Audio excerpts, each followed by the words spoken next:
tal? Soy el doctor Alberto Blas Reina. Hola a todos, soy especialista en urología y hoy vamos a hablar de casos clínicos de hiperplasia prostática benigna. Para comenzar esta plática me gustaría hacer un breve recordatorio de lo que son los síntomas del tracto urinario inferior. Anteriormente, la atención clínica a los síntomas del tracto urinario inferior se han enfocado al tratamiento específico de la hiperplasia prostática benigna. Sin embargo, con el devenir de los años y los estudios, el avance de los conocimientos de la fisiología de la vía urinaria, se ha visto que los síntomas del tracto urinario no son solamente asociados a crecimiento prostático benigno, sino que también pueden deberse a problemas de otro tipo de obstrucción del tracto de salida de la vejiga, como estrecheces uretrales, urolitiasis, etc. Problemas propios del funcionamiento de la vejiga, como hiperactividad del detrusor, poliuria nocturna, síndrome de dolor pélvico crónico. Esto ha llevado a modificar el enfoque de tratamiento de los síntomas del tracto urinario inferior más hacia una mejoría de la calidad de vida, entendiendo que estos síntomas afectan severamente la calidad de vida, que propiamente al crecimiento prostático benigno. En esta plática particularmente hablaremos de crecimiento prostático benigno como causa de síntomas del tracto urinario inferior. Para comenzar esta plática, recordaremos un poco qué es la próstata. La próstata es una pequeña glándula que se encuentra ubicada en el perineo, justo por debajo de la vejiga, delante del recto, que rodea la uretra y el cuello de la vejiga. Tiene un volumen aproximado de 20 gramos y se encuentra justo por debajo de la vejiga, rodeando la uretra. Para su estudio se puede dividir en tres zonas generales, lo que llamamos zona transicional, zona central y zona periférica.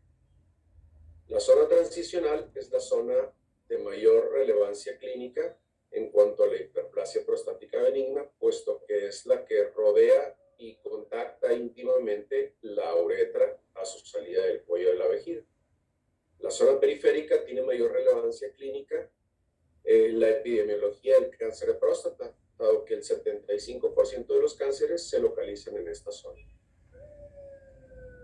¿Para qué sirve la próstata? La próstata tiene dos funciones básicas. Básicamente, produce antígeno prostático específico, entre muchas otras sustancias o proteínas de secreción prostática, y produce líquido seminal, produce semen.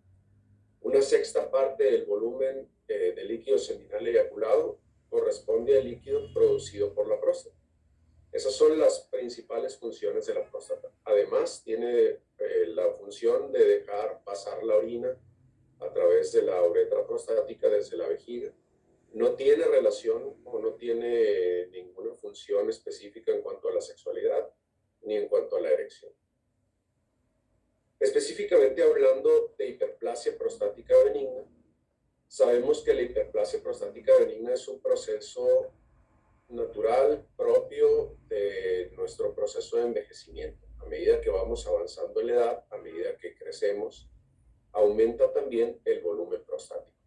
La hiperplasia prostática benigna afecta a una tercera parte de los hombres mayores de 50 años. Y se dice que el 90% de los hombres mayores de 85 años tienen algún grado de hiperplasia prostática benigna histológicamente evidente. Cerca de 14 millones de hombres en Estados Unidos tienen síntomas asociados a hiperplasia prostática benigna y cerca de 30 millones de hombres alrededor del mundo tienen este tipo de síntomas.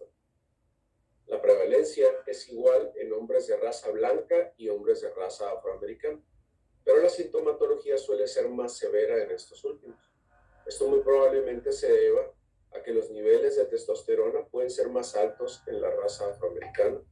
La actividad de la 5-alfa reductasa o la expresión de los receptores andrógenos y la actividad del factor de crecimiento asociados al endotelio en esta población puede estar más elevada o más representativa.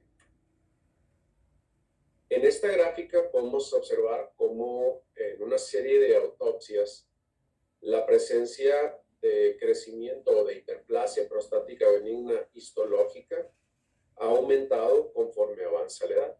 Las autopsias en hombres realizados entre 20 y 29 años prácticamente tienen un 0% de prevalencia de hiperplasia prostática benigna, comparado con los hombres de edad de 80 a 89 años, en los que casi el 100% tienen un grado de hiperplasia prostática benigna. En esta otra serie de autopsias se comparó el crecimiento de la zona transicional, el crecimiento del volumen total de la próstata, y vemos que ambas variables aumentaron conforme avanza la edad. Tanto el volumen de la zona transicional como el volumen prostático total aumenta con la edad. Esta otra gráfica nos muestra la prevalencia de hiperplasia prostática con la edad. A la edad de 31 a 40 años, solo el 8% de los pacientes tienen algún grado de hiperplasia prostática benigna histológica, comparado con 90% en el rango de edad de 70 a 80 años.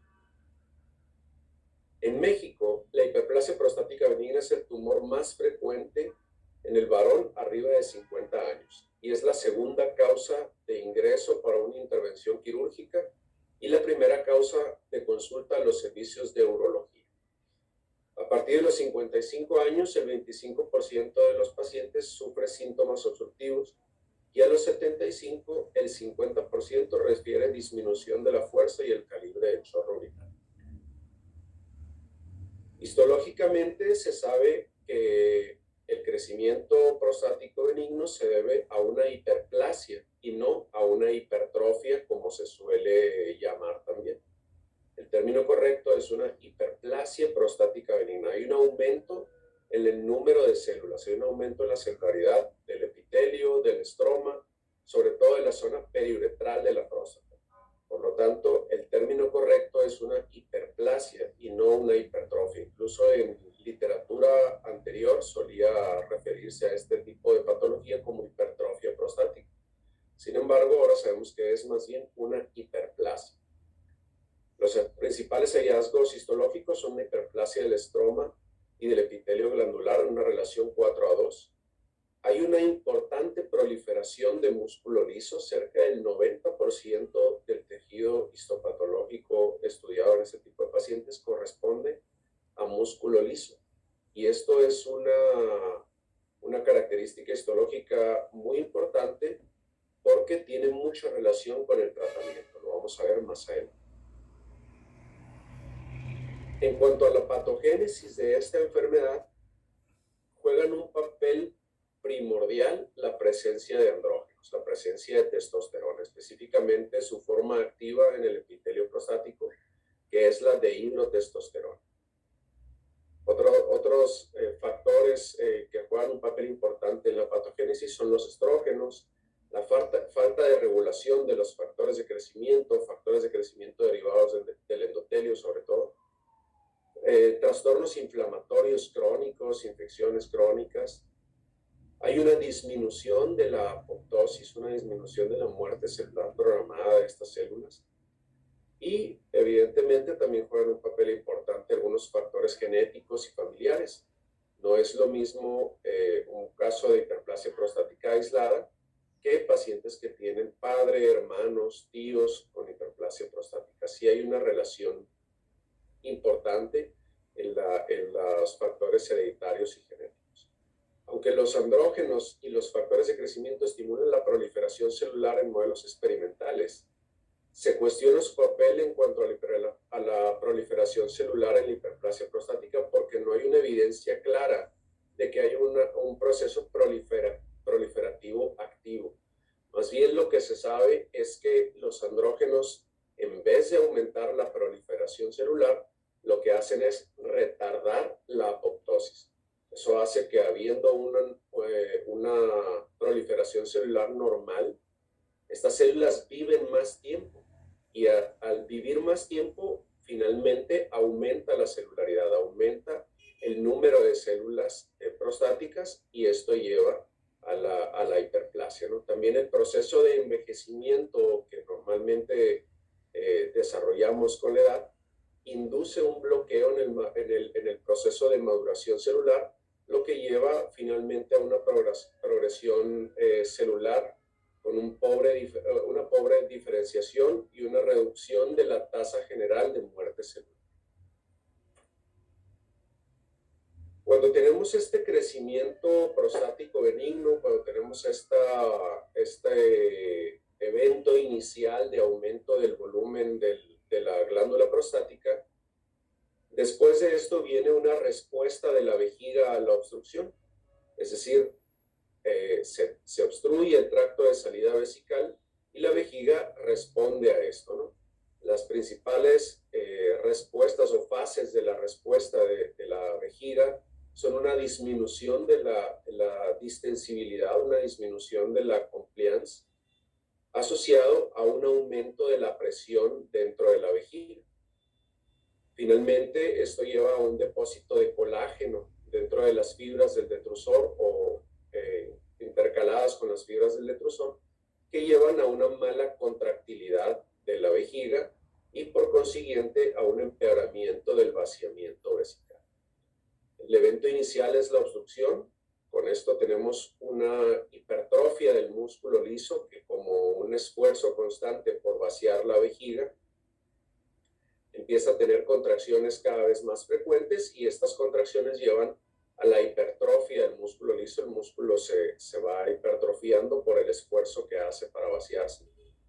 Esta hipertrofia lleva a una inestabilidad del detrusor. Las contracciones del detrusor, no por ser más frecuentes o por tener un músculo más hipertrófico, se vuelven más efectivas, sino todo lo contrario, por el depósito de colágeno que empieza a presentarse entre las fibras del detrusor, el detrusor se vuelve inestable. Esto clínicamente lo traducimos como polaquiuria. En esta etapa, en esta fase de la respuesta del detrusor, el paciente empieza a sentir frecuencia para orinar, polaquiuria, orinar con mucha frecuencia y poca cantidad. Después de esto, las alteraciones de la contractilidad progresan y la capacidad de vaciamiento de la vejiga empeora, lo que el paciente siente como un deterioro en la fuerza del chorro urinario, una dificultad para comenzar la micción, hay intermitencia y hay un aumento en la cantidad de orina residual por el mal vaciamiento de la vejiga. Si el problema persiste, finalmente llega la disminución en la compliance, la disminución en la distensibilidad de la vejiga. Esto hace que la vejiga no pueda adaptarse a los volúmenes crecientes de orina dentro de su cavidad, lo que hace que, aunque haya una poca cantidad de orina, la vejiga no se distiende, se contrae con mucha frecuencia y el paciente lo siente como urgencia miccional y tenesa. Todo esto que sucede aquí con la vejiga es una respuesta de adaptación. Hay un evento inicial que es la obstrucción y la vejiga de alguna manera intenta adaptarse a esta obstrucción. La mayoría de estos síntomas son cambios inducidos por la obstrucción y tienen más relación con la mala función vesical que la obstrucción en sí. Cerca de una tercera parte de los pacientes manifiesta una disfunción significativa de la micción y los síntomas mejoran después del alivio quirúrgico de la obstrucción. Si el problema persiste, la adaptabilidad de la vejiga no queda solamente en la vejiga, sino que puede dañarse el resto de la vía urinaria. Al aumentar las presiones dentro de la vejiga, estas presiones son transducidas de forma retrógrada hacia el resto de la vía urinaria.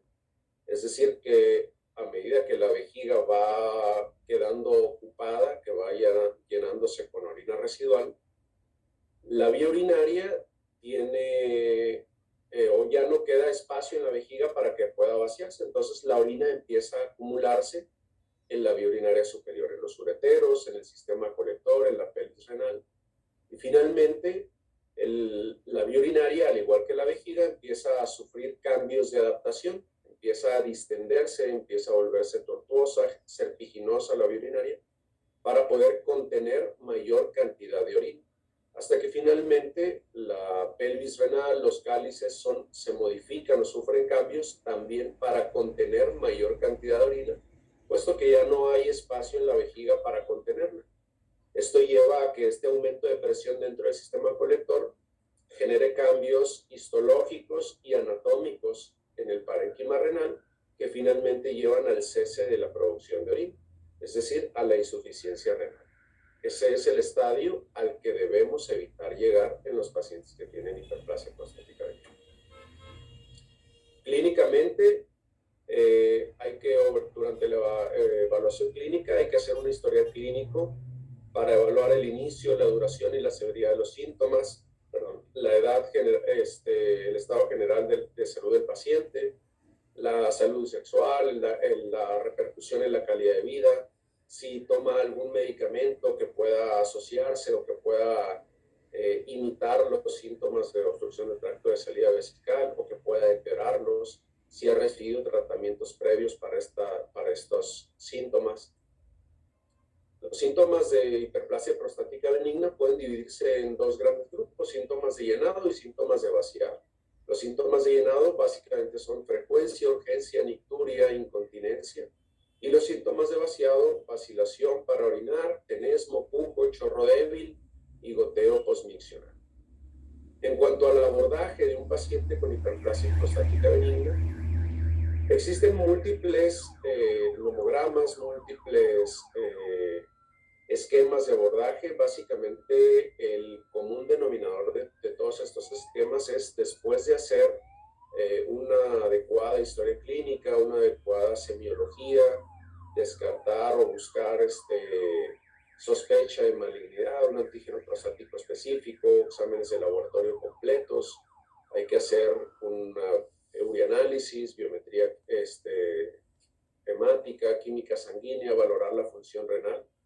Básicamente lo que hay que hacer es determinar si estos síntomas son lo suficientemente molestos como para iniciar un tratamiento. Y de acuerdo a esto, determinar si requiere tratamiento quirúrgico o tratamiento médico. Hay que evaluar la repercusión de la vía urinaria superior, la presencia de insuficiencia renal, de infecciones urinarias en repetición, etc. Podemos apoyarnos en el uso de cuestionarios validados. Está el índice de síntomas prostáticos de la Asociación Americana de Urología, que evalúa los principales síntomas urinarios: polaquiuria, frecuencia, urgencia, nicturia, calidad de chorro urinario, calidad de vida, etc. Y con esto nos permite graduar al paciente de acuerdo a la presencia de síntomas leves, moderados o severos para determinar la necesidad de algún tratamiento. Es importante hacer un examen físico adecuado, revisar el abdomen, valorar si existe la presencia del globo vesical, hacer un tacto rectal para conocer el volumen, la consistencia de la próstata, la presencia de alguna lesión sospechosa de malignidad. Es importante hacer una exploración genital para descartar alguna otra obstrucción de la vía de salida que no sea necesariamente hiperplasia prostática. Hacer exámenes de orina, urocultivo para descartar infección urinaria que pueda imitar los síntomas de irritabilidad vesical. Conviene siempre hacer un screening para cáncer de próstata, valorar el antígeno prostático específico, la función renal, electrolitos séricos, niveles de azoados. Y es bueno siempre también apoyarnos en un ultrasonido pélvico o transrectal. Eso tiene la finalidad de valorar el volumen prostático, valorar la medición de orina residual después de la micción y valorar la anatomía del tracto urinario superior. En consultorio podemos hacer una evaluación rápida utilizando tiras reactivas. A veces hay reactivos para medición de antígeno también, pueden ser válidos para evaluarla de manera inicial estos pacientes. Como les decía, este tipo de nomogramas tienen la finalidad básicamente de determinar el tipo de sintomatología que tienen los pacientes, si es una sintomatología lo suficientemente severa para iniciar un tratamiento, para iniciar tratamiento quirúrgico, y los que van a tratamiento determinar qué tipo de síntomas tienen más predominantes: síntomas de disfunción vesical, síntomas de llenado o síntomas de obstrucción, síntomas de salida. Y esto nos puede orientar a la hora de elegir nuestro tratamiento. En esta diapositiva podemos observar la fisiopatología de la hiperplasia prostática benigna y las oportunidades de acción de la mayoría de los medicamentos que tenemos para esta patología.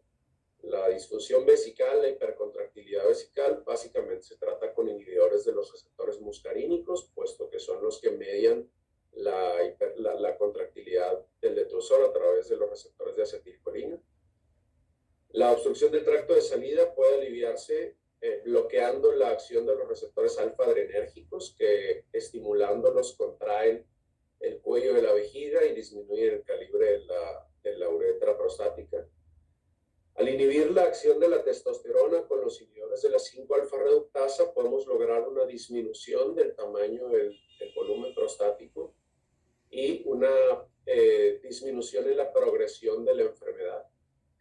Y recientemente se han adicionado también los inhibidores de la 5-fosfodiesterasa, que son medicamentos más bien destinados a la disfunción eréctil, al tratamiento de la disfunción eréctil, pero que se ha visto que también tienen un efecto de relajación sobre el músculo liso del tracto de salida vesical, oxigenación de los tejidos, disminución en la progresión de la enfermedad, mejoran los síntomas. Eso es otra herramienta de tratamiento que podemos tener en estos pacientes. En esta tablita vemos básicamente los nombres o las sales de este tipo de grupos de medicamentos. Entre los alfa bloqueadores, el más común es la tamsulosina. También tenemos otros medicamentos que son buenos, la alfusocina, silodosina, terazocina o doxazocina. De los inhibidores de la 5-alfa-reductasa, los dos más comunes, los dos comerciales, son finasterida y dutasterida. De los inhibidores colinérgicos son la oxibutinina, fesoterodina, darifenacina, tolterodina, solifenacina. Existen también algunos medicamentos agonistas beta-3 que también tienen la función de relajar el músculo liso del detrusor. Y los inhibidores de la 5-fosfodiesterasa, tadalafil, sildenafil, vardenafil, etc., son útiles también para este tipo de problemas.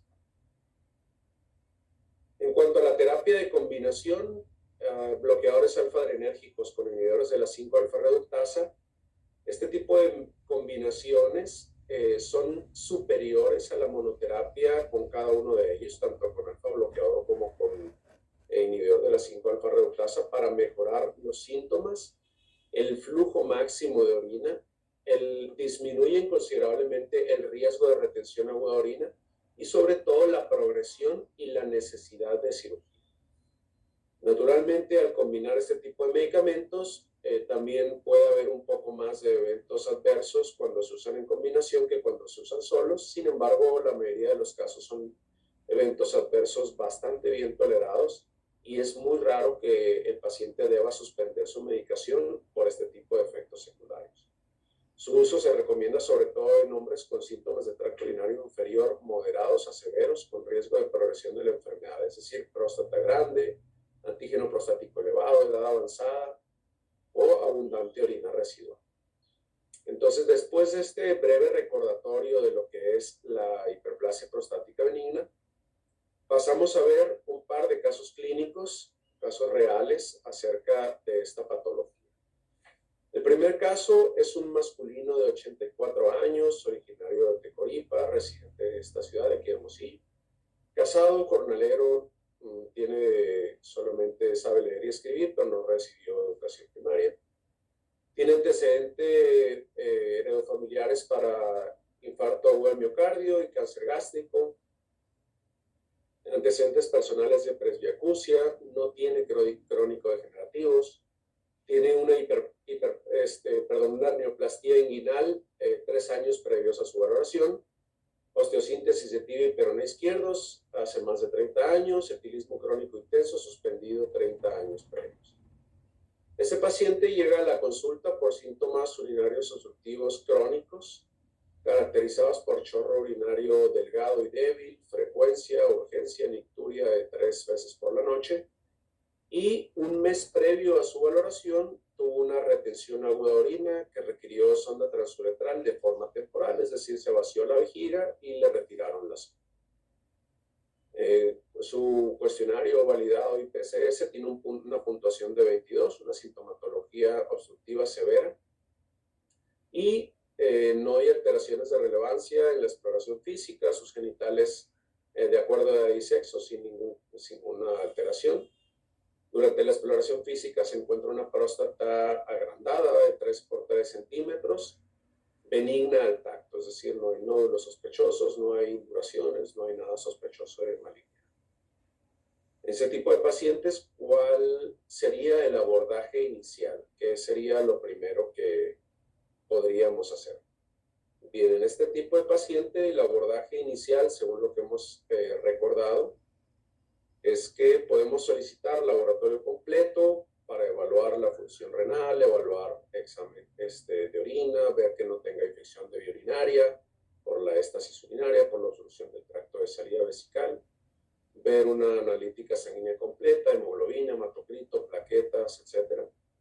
Hacer un ultrasonido para evaluar el tracto urinario superior, el volumen prostático, la presencia de alguna otra anomalía en la vía urinaria e iniciar un tratamiento. Este paciente ya no tiene síntomas, perdón, ya no tiene sonda, pero tiene síntomas urinarios obstructivos severos.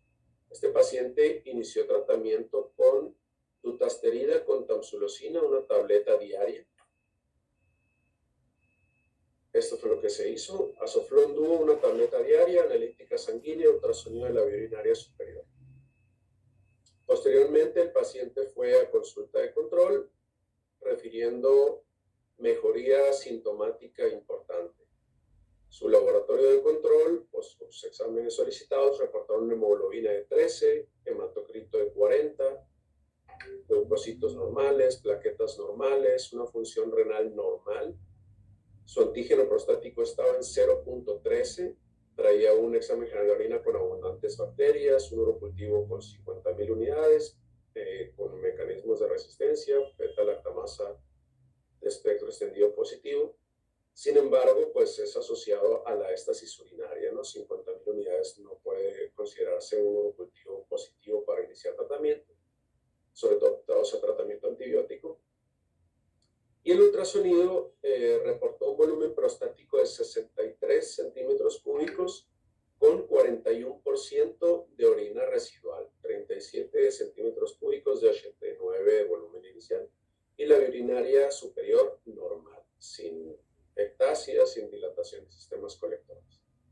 El paciente continuó con tratamiento a base de azoflón dúo y se solicitó laboratorio de control para vigilancia de los síntomas obstructivos. Un segundo caso clínico es este masculino de 88 años, originario de Coahuila, residente de Guaymas, casado, pensionado, de escolaridad preparatoria, católico. Tiene antecedentes familiares de un tío finado por tuberculosis. Él es diabético y no tiene ninguna otra enfermedad conocida. Este paciente también cursó con una retención urinaria, 13 días previos a su valoración inicial. Al parecer fue una colocación de sonda difícil, pero finalmente se logró colocar la sonda y lo dieron de alta con tratamiento combinado a base de tamsulosina y dutasterida, macrodantina y ofloxacina. Además, hicieron ajuste metabólico y manejaron con hierro vía oral por hallazgo de anemia en la biometría hemática durante su valoración en urgencias. Antes de presentar la retención urinaria, presentaban icturia de 1, urgencia con incontinencia ocasional, pujo ocasional, y ahora que trae la sonda refiere pérdida de orina alrededor de la sonda. Durante su valoración en la consulta, sus signos vitales se encontraron normales. Él estaba en silla de ruedas, consciente, orientado, tranquilo, cooperador, sin ninguna alteración neurológica, ninguna otra alteración en su exploración física, salvo la presencia de sonda transuretral con orina clara.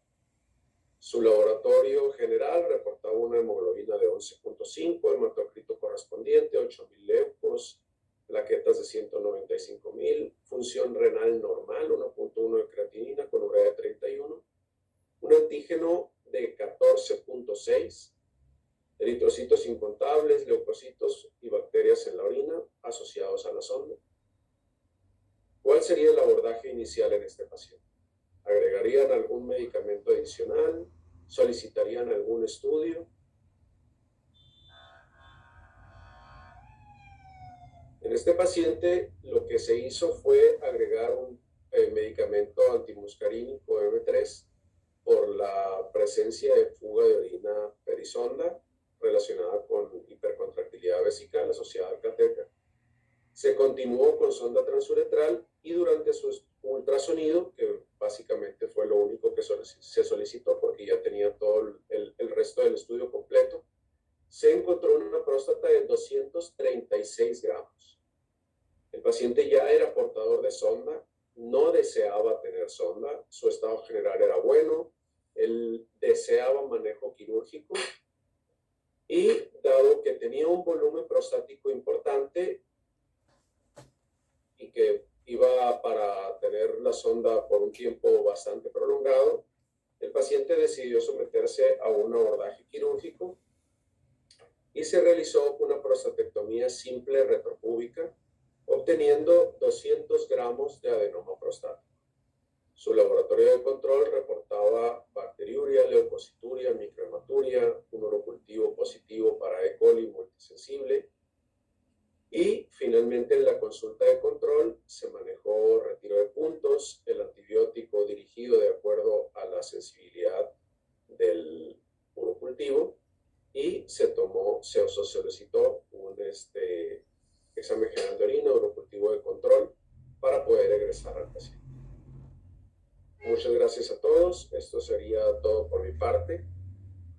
Esta diapositiva sobre las recomendaciones de la Asociación Americana de Urología respecto al uso de manejo combinado con medicamentos para la hiperplasia prostática benigna. Básicamente, la monoterapia con inhibidores de la 5-alfa reductasa debe utilizarse como una opción de tratamiento en pacientes con volumen prostático mayor de 30 gramos y un antígeno prostático mayor de 1.5. Los inhibidores de la 5-alfa reductasa solos o en combinación con alfa bloqueadores se utilizan como una opción para prevenir la progresión de la enfermedad o para reducir los riesgos de retención urinaria y la necesidad de una futura cirugía. Antes de comenzar los inhibidores de la 5-alfa reductasa, se debe informar a los pacientes sobre los riesgos y los efectos secundarios sobre la sexualidad, ciertos efectos físicos poco comunes y el bajo riesgo de cáncer de próstata. Sabemos que estos pacientes disminuyen los niveles de antígeno prostático y es importante mantener una vigilancia continua y cercana para evaluar el nivel de antígeno prostático en pacientes que pudieran tener riesgo de desarrollar cáncer de próstata. Se pueden considerar los inhibidores de la 5-alfa reductasa como una opción de tratamiento para reducir el sangrado intraoperatorio y la necesidad perioperatoria o postoperatoria de transfusión de sangre durante la resección transuretral de la próstata u otra intervención quirúrgica para hiperplasia prostática benigna. Por mi parte sería todo. Muchas gracias a todos. Muchas gracias por la invitación.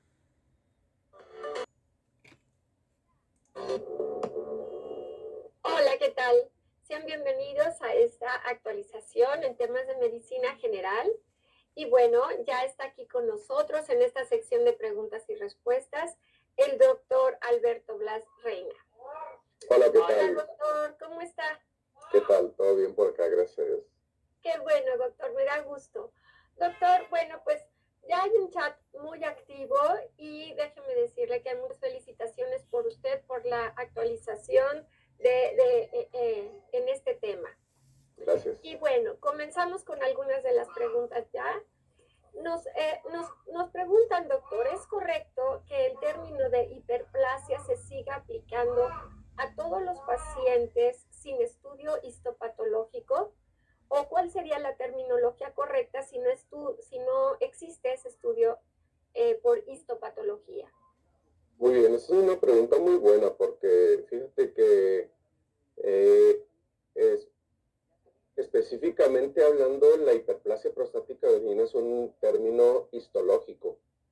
Si nos vamos a la última actualización de las guías de la Asociación Americana de Urología, estrictamente hablando, corresponde el término solamente para cuando se obtiene material para estudio histopatológico. Cuando no es así, el término correcto sería obstrucción prostática benigna, cuando, digamos así, por los manifestaciones clínicas, los antecedentes del paciente o la epidemiología, sabemos que el paciente no tiene, o la probabilidad de que tenga una enfermedad maligna es mínima o muy, muy baja.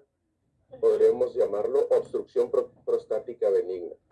De manera natural y coloquialmente nos sale siempre, ya que vemos un paciente con poca probabilidad de tener cáncer, ya llamarlo o diagnosticarlo con hiperplasia, pero efectivamente es correcta la observación que hace el doctor, la doctora. El diagnóstico de hiperplasia prostática es un diagnóstico histológico reservado solamente para quienes tienen material para estudio histopatológico. Cuando no es así, el término correcto es obstrucción prostática benigna. Muy bien, muchas gracias, doctor. Doctor, si en un paciente asintomático con antecedentes de próstata, con un antígeno prostático específico normal y con un ecocardiograma prostático donde la próstata es de 30 gramos y calcificaciones centrales y periféricas, se debe valorar por urología. Mira, las indicaciones para valoración urológica son más que nada la presencia de síntomas o datos clínicos en el antígeno o en el ultrasonido que pudieran llevar a pensar en la necesidad de una intervención quirúrgica por los síntomas, la severidad de los síntomas, o la posibilidad de desarrollar un cáncer de próstata por el tracto rectal o el nivel de antígeno prostático. Las calcificaciones prostáticas en sí no son una lesión premaligna, no tienen una relación con el desarrollo de cáncer de próstata. La gran mayoría de las veces se debe a la calcificación de granulomas por procesos inflamatorios o infecciosos previos. Y si el paciente está asintomático y no tiene alteraciones en el nivel de antígeno prostático, su volumen prostático es normal, no hay, digamos así, una indicación absoluta de que lo valore el urólogo si no hay síntomas o datos que sugieran alguna otra complicación, ¿no? Si el antígeno está normal, el volumen está normal, el paciente está vaciando bien, tiene una orina residual postmiccional mínima, etcétera, yo creo que se puede manejar bastante bien por el médico de primer contacto, manteniendo una vigilancia constante nada más, y en dado caso que algún momento presente alguna otra complicación, entonces sí mandarlo a urología, pero solamente por las calcificaciones no es indicación, no hay urgencia de que lo valore urología. Ok. Doctor, cuando empiezan los síntomas por hiperplasia prostática benigna, con el fin de evitar que la vejiga esté haciendo esfuerzo, provocando hipertrofia del detrusor y acumulación de colágeno, como medida higiénica sería conveniente que el paciente no esperara a que sienta la necesidad de orinar, sino vaciar la vejiga con algo de periodicidad, como por ejemplo cada hora, sin hacer esfuerzo. ¿Eso sería conveniente? Sí, es una medida que puede ayudar a aliviar bastante los síntomas, sobre todo de llenado. Cuando a medida que va creciendo el volumen prostático, la cantidad de orina residual postmiccional va aumentando y esto afecta la fase de llenado de la vejiga porque la vejiga ya está ocupada. Entonces, vaciar la vejiga con frecuencia ayuda a disminuir estos síntomas. La micción o la frecuencia miccional considerada anormal es cuando se tiene que orinar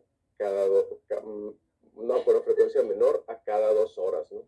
Cuando un paciente con hiperplasia prostática va a orinar menos o antes de cada 2 horas, ya eso no nos habla de que hay una orina residual postmiccional significativa que lleva al paciente a la necesidad de un vaciamiento más frecuente. Sí se recomienda o se puede hacer esta medida de vaciamiento frecuente para evitar agravar este tipo de síntomas, ¿no? Sin embargo, eso ya nos habla de que hay una orina residual postmiccional en una cantidad significativa, como para quizás iniciar algún tratamiento para vaciar la vejiga o para mejorar el llenado. Muy bien. Doctor, uno de los colegas nos pregunta si podría usted darnos un ejemplo de cómo usar las herramientas del IPSS, porque muchas veces se le complica al momento de aplicarlas en los pacientes. Sí, mira, la escala de IPSS evalúa 7 síntomas de la obstrucción prostática: vaciamiento incompleto, frecuencia, intermitencia, el chorro delgado y débil, urgencia, pujo, nicturia, y evalúa también la calidad de vida de la micción, del paciente con este tipo de micción. La verdad es que ya en la práctica clínica diaria, cuando uno lo hace todos los días, esto pues se vuelve rutinario, ¿no? Y la graduación o la calificación de cada uno de estos síntomas pues se vuelve el pan de cada día y uno lo hace de manera automática, ¿no? Pero en el caso de los urólogos, nosotros vemos esto todos los días y prácticamente uno termina aprendiéndose el cuestionario, ¿no? Pero cuando no es la consulta diaria, cuando esporádicamente uno ve ese tipo de pacientes, siempre es bueno tener a la mano este tipo de cuestionarios, ya sea impresos o en la pantalla de la computadora, o incluso se le pueden entregar al paciente para que los vaya llenando en la sala de espera. Actualmente existen muchos formatos disponibles en internet, muchas veces las mismas compañías de laboratorios regalan algunos formularios que pueden ser llenados durante la consulta o antes de la consulta. En la sala de espera el paciente lo puede llenar. A veces es un poquito mejor incluso hacerlo así, porque de alguna manera uno como paciente siempre quiere decir que está bien, ¿no? Y a veces pasa que el paciente le estás preguntando en el consultorio y te levantas en la noche a orinar. No, nada, no me lo resulta que se levantan 5 o 6 veces, ¿no? Entonces, es bueno hacerlo, que el paciente lo conteste en la sala de espera, ¿no? Si no, te digo, pues se puede tener el cuestionario impreso y llenarlo ahí en el momento de la consulta, o tenerlo en la pantalla de la computadora para irlo llenando el momento de la consulta. No tiene nada de malo que el paciente vea que uno saca el cuestionario, y mucho menos finalmente también se le puede explicar que es para, digamos, mejorar su evaluación o calificar o estadificar la gravedad de su enfermedad, ¿no? Y con eso establecer un mejor tratamiento. Así es, doctor. Muy bien. Doctor, ¿qué tan frecuente los pacientes con prostatectomía previa pueden presentar síntomas similares a la causa por la cual fue intervenido quirúrgicamente? Mira, la cirugía que se va a utilizar depende mucho del volumen prostático, de la severidad de los síntomas que presenta el paciente, de la función renal, de las otras comorbilidades que tengan. Por lo regular, la definición o lo que hay que definir es si el paciente puede operarse por vía transuretral o requiere una cirugía abdominal. Si se va a operar por vía transuretral, tenemos resección transuretral, tenemos vaporización, tenemos resección bipolar, monopolar, acoablación, etc. Si se va a operar por vía abdominal, hay que definir si es una cirugía abdominal o laparoscópica. Es raro que se lleguen a utilizar cirugías parciales o resecciones en cuña, no es lo más recomendable. Dependiendo de lo que se haya hecho, es la posibilidad de presentar nuevamente los síntomas. Porque en una resección, por ejemplo, una resección transuretral, no se elimina la totalidad de la próstata, se elimina la mayor cantidad de tejido que está obstruyendo, pero puede llegar a quedar cierta cantidad de tejido prostático adosado a la cápsula prostática, que con el paso del tiempo, 12 o 15 años, puede volver a crecer y volver a tapar. En el caso de la prostatectomía retropúbica, por ejemplo, en donde sí se elimina la totalidad del adenoma y queda solamente el tejido fibroso de la cápsula, ese tejido prácticamente ya no se regenera. Es una, digamos así, una cirugía, vamos a llamarlo más definitiva, que prácticamente no tiene probabilidad o posibilidad de volver a crecer la próstata como para tapar. Sin embargo, no toda la obstrucción después de prostatectomía significa nuevo crecimiento prostático. Puede generarse estrecheces uretrales, obstrucciones de cuello vesical, contracturas de cuello vesical, cicatrices en el lecho quirúrgico, que sí pueden llegar a dar síntomas obstructivos. De manera que ante el antecedente de una prostatectomía, ya sea transuretral o retropúbica, abdominal o laparoscópica, con presencia de síntomas obstructivos nuevamente después de la intervención, es importante descartar también esas otras causas, no solamente crecimiento prostático, sino el desarrollo de estrecheces, contracturas, cicatrices, que puedan también obstruir el tracto de salida vesical. Muy bien, doctor. Y justo con esta respuesta que nos da, también abarcamos justo una pregunta que nos hacían sobre las cirugías, de qué dependía que fueran totales, parciales o en cuña. Doctor, el tiempo se nos agota. ¿Alguna conclusión que quiera compartir con nosotros?